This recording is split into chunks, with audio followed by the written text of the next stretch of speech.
Good morning, everyone. Good morning, Tim, Alison, David, Jeff, Chris. Good morning, everyone. Good to see you. Welcome to our last coffee chat. Hope you're all awesome and well. Hope you had a good weekend. Yeah, to be honest, whoever that is in probably in the mentoring group, told me you don't trust Labor. Well, I don't trust any of the buggers, to be honest. None of those politicians are trustworthy when it comes to our super folks. They're all bloody menaces. Andy and I say this all the time. Our number one wealth eroder, unfortunately, in Australia and many places, are bloody politicians. They change the rules all the time. They make up new taxes. They change the rules. They absolutely become financial menaces when it comes back. Got some feedback, have I? Yes. Let me know, folks, is there something weird going on with my microphone? All right, let me see here.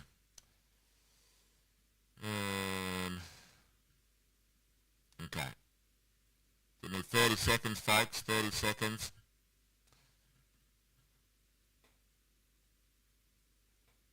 Don't be long, stick with me.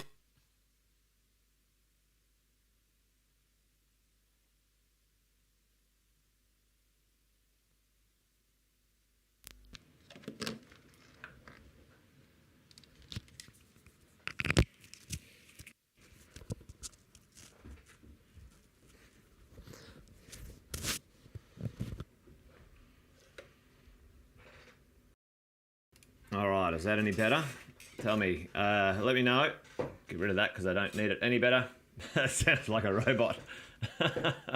All right, tell me, folks, is that any better? I've changed microphones. Maybe something's gone astray there. Thank you. Beautiful.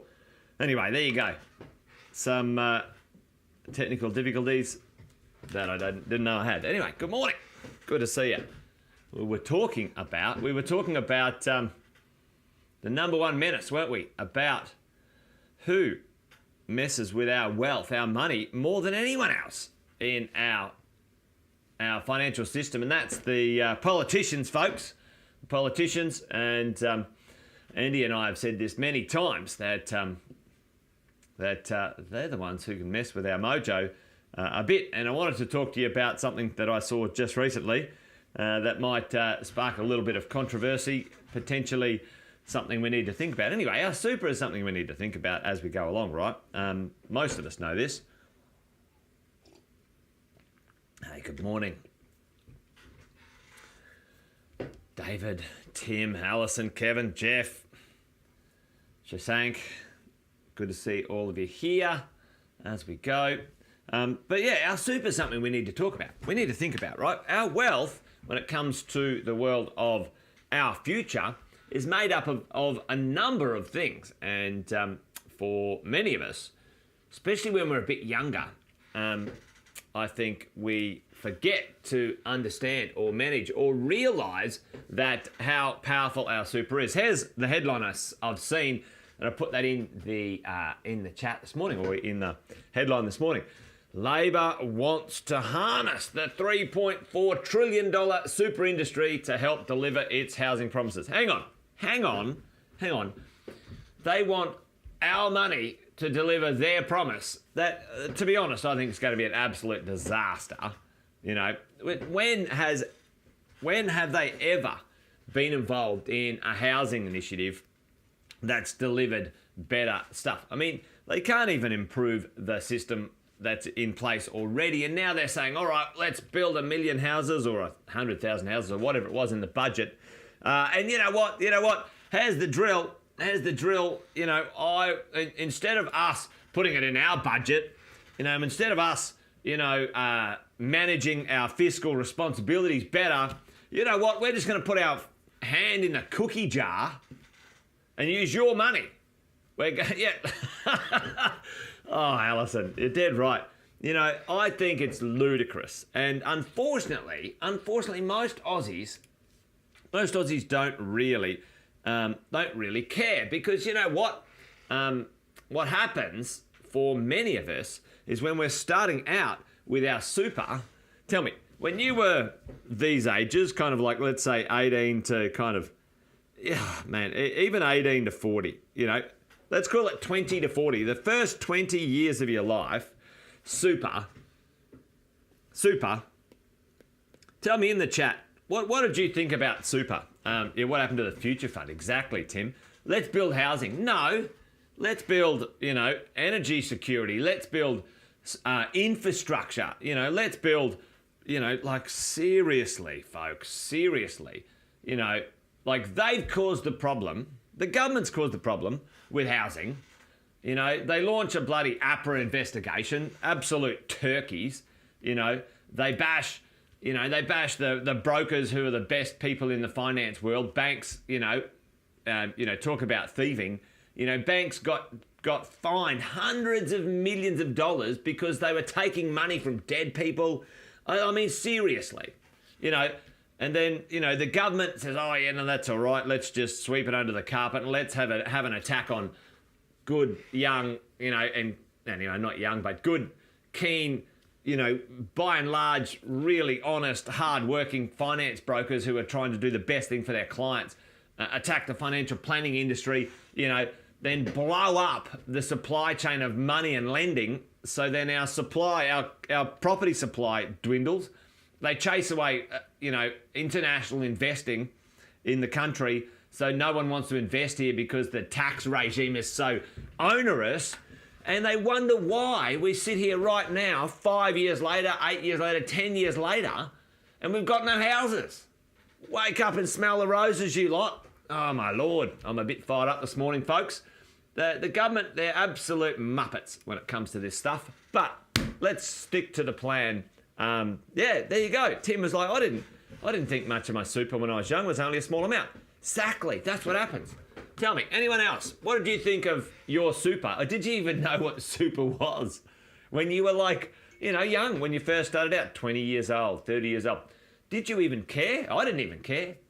I didn't even think it was real money. Tell me in the chat, folks, what did you think of super when you were young? When you were like first starting out?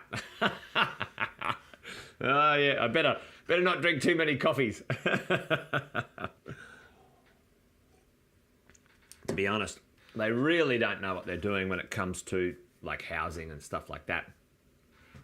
There you go. Yeah, Alison was peeved, like it went backwards, She thought it should grow, but a lot of people don't even, it's not even real. It's not even real. Is it real? It's not even my money. Is it actually my money? Who cares? Etc., etc. These things are what I hear from young people all the time. They don't understand about super. They don't think about it like we might when you're a bit older, 50 or 60 or something like that, or even 40. The challenge is have a look at the balances for most people, folks, when and if we do pass the age of retirement. Check it out. Balances pretty average when it comes to the differences, actually, men and women. Ladies, you get a fairly raw deal, unfortunately. Again,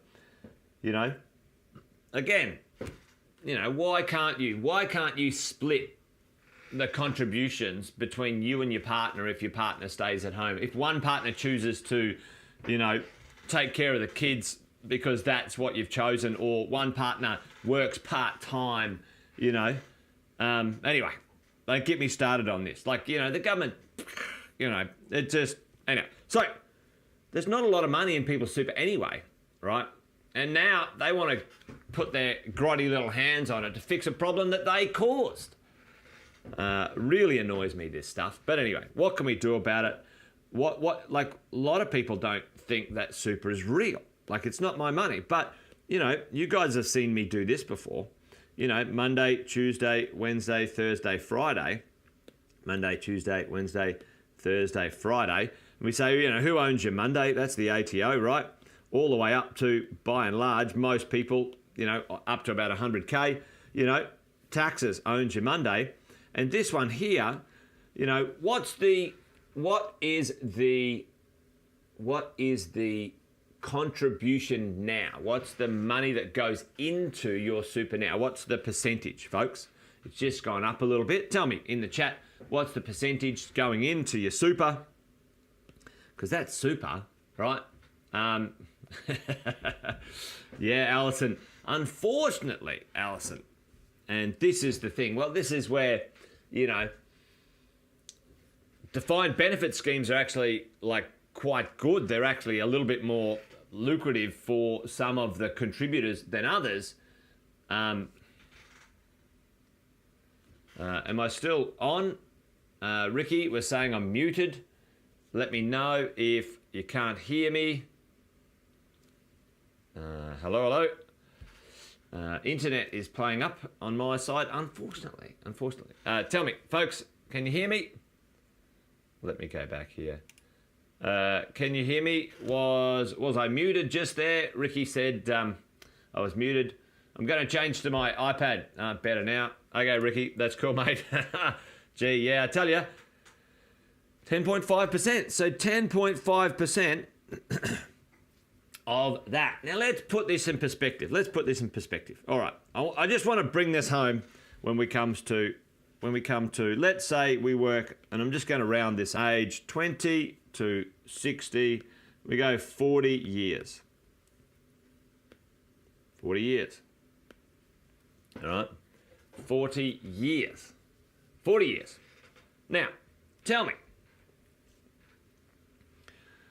out of this 40 years of your working life, check this out. 40 years of your working life. I'm going to rub this out here for a second. Right, 40 years of your working life. And there's probably more, but let's just do this as an easy mathematical equation. All right, 40 years. Check out this in sequence. Okay, who gets the feast? Now let's not do it as a week. Let's do it. Let's do this as we go along, right? Check it out. The first. Tell me, who gets the first piece of your 40 years? Right. The first 4 years goes to super. Now, hopefully, folks, that gets used at the end, but it's not a lot, right? Who takes the next part, which is 25% of your 40 years? 40 times 25% is 10. 10 years. 10 years. Check this out. 10 years you work for who? 10 years you work for the ATO. 10 years you work for the ATO. The average Aussie, let's make it 25%, but it's actually closer to 30%. 10 years you work for the bank. 4 years you hopefully work for super that goes down here, but you work for that period of time to contribute to that, right? And then, unfortunately, most people work for the credit card companies. That's another 4 years, right? And what have you got left over here? You've got 2/5 of bugger all. You've got Friday left. We call that like 20%, didn't we? Of that, you've got maybe 8 years, I think it is. Anyway, I don't know if my math is correct. Close enough. Anyway, 12 years. Call it 12 years. Is that right? Yeah, there we go. 12 years. Not enough, folks. Not enough. Not enough. Not enough to get you to this end of the sweet FA. Exactly. So, you know, for me, this is a little bit of a crazy idea. But what can we do about it, folks? We all know that there are four. Well, let's do the main three. Let's do the main three streams of wealth, right? Number one stream of wealth. Number one, your principal place of residence, folks. You know, you guys know that. You need to have that absolutely humming. Number 2, your investment property portfolio. Now, there's a number of reasons that these are good, right? That's number 2. Number 3, your super. Your super, okay? They are the 3 streams of wealth most people have access to that they can manage as investors. And there's a 4th, which is for entrepreneurs and business owners, obviously business wealth. And there's a bunch of benefits there, right? But, folks, for all of us, what are you doing about all of these, right? What plan do you have for all of them? Because I know what I've done with my stuff. I control my own super. I invest it my way. And thankfully, there are some people in the system that understand that our super is for us and our future. Like, how's that? The rules are, if you set up a self-managed super, there's so many rules around making sure you invest it. It's for that person's future. It's for that person's retirement. There's all these rules. You can get in trouble. You can get fined. But no, don't worry about that. Don't worry about the rules. When the government stuff up, don't worry about the rules. Don't worry about making it for Jason's future or, someone else's future. Don't worry about that. We stuffed up. We've got a problem with housing. So we're going to use your money. We're going to use the super money. Kidding me. Anyway. There you go, folks. Yeah. Totally, Tim. So for me, I like to be in charge of my wealth, my decisions, and if it goes wrong, then I'm responsible. If it goes right, I'm responsible. And thankfully, there are some rules that you can understand and manage and, be in charge of your financial future way more than letting the government diddle the till when they make a mistake about housing and then they want to use your super to fix it. Fucking kidding me. Anyway, folks, there you go. A little bit of a rant this morning, to be honest. A little bit of a ranty rant Monday, but hopefully you're all awesome and well, or whatever's going on for you. Hopefully your week is going to be great. Wealth Coffee Chat done and dusted Monday. Folks, make sure you join us tonight. Mentoring is going to be an absolute cracker. Some of you have already heard me say a few of these things tonight, but I'm going to connect them all in sequence. We're sitting at the doorstep of the next boom, and you've got to know what's going on. Interest rates have gone up. It's made people nervous, but for the smart investor, this is the perfect time to pounce and or double down on their strategy if they understand how to do it. So make sure tonight you get along. I'm going to be presenting. We've got a guest, Brennan Latimer, and Sam's going to be there. Also, Tab's got a couple of success stories as well. So it's going to be action-packed, folks. Make sure you get along to mentoring tonight. That's it from me. Wealth Coffee Chat done and dusted. Over and out for Monday the 14th. Join me tomorrow on Tuesday for another one. All right, folks. You guys take care. Bye for now. Adios. See you tonight.